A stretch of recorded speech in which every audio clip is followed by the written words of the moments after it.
All right, hello everyone. Welcome to the first segment of Sensei John Says. And for this first segment, I will say that you need foundation. All right. Now, a lot of you might not know what foundation is, but we do know the concept, okay? Now, foundation is a stable base in which all things flow out of, okay?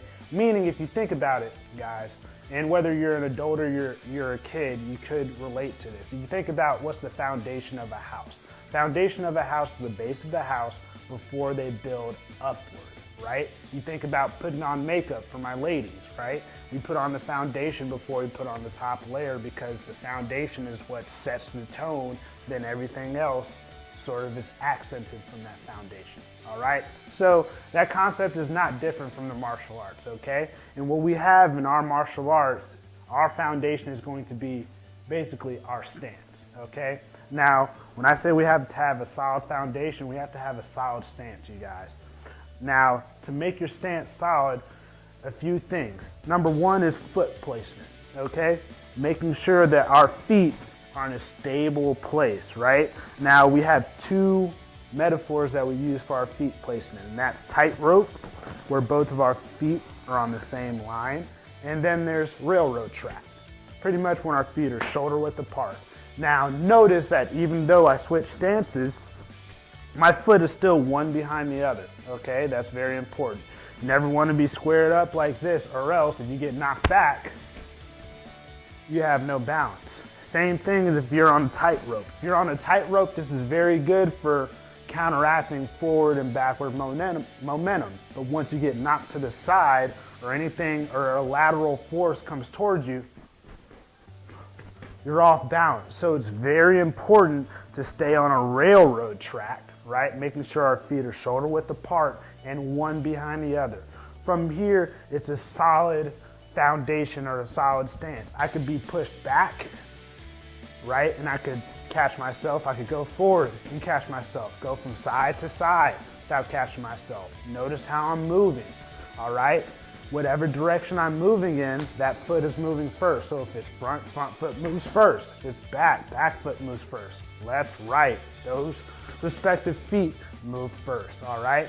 Another thing is body alignment, right? We got our feet placement right now. Let's get our body alignment. Notice that my back is straight the whole time, right? I'm not leaning back, not leaning side to side, not leaning forward. My back is straight the whole time. And if I do need to change levels, I don't look down in order to change levels. I try my best to keep my back straight and I bend at the knees or at the hips, but I am not looking down. All right? Second is our hands, you guys. So we all should know universally that this is bad technique for a fighting stance, okay? For a basic fighting stance, of course, once you guys get a lot more advanced, there's reasons why you would want your hands down here. But for basics, we want our hands up here by our face. We want them framing our face, right?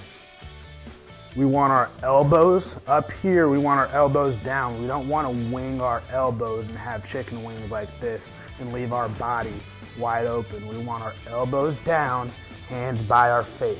Now, a lot of kids, when they start out, have their hands touching here right in front of their face. And for, white belt, maybe yellow belt, I'll let that slide for now because they at least understand the concept of hands up. But when you guys get older and you start progressing in those belt levels, these hands have to come out here and actually frame the face for you, okay? Because we don't want them in here, because what can happen is we can knock ourselves and hit ourselves in the head like this, right? But if we have our hands separated like so, that's less likely to happen. Now, again, you want those elbows down, hands up by your face. And each time you punch, those hands come back to your face every time.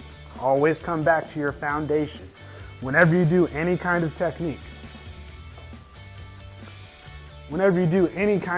whether it's blocking, or if you're attacking, every technique that you do, you need to come back to your foundation. Come back to your guard stance. Don't just attack and then that's it.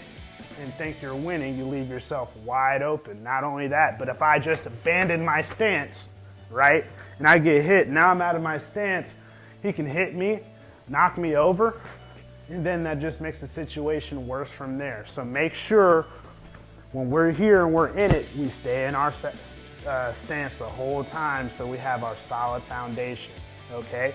That goes for executing any kind of techniques, whether offensive or defensive, all right? Thank you, sir. So that was your Sensei John Says number 1. You need foundation. Use your foundation, all right? Take those lessons, you guys, and try to apply them in class, all right? I'll see you there. Thank you, guys. Us!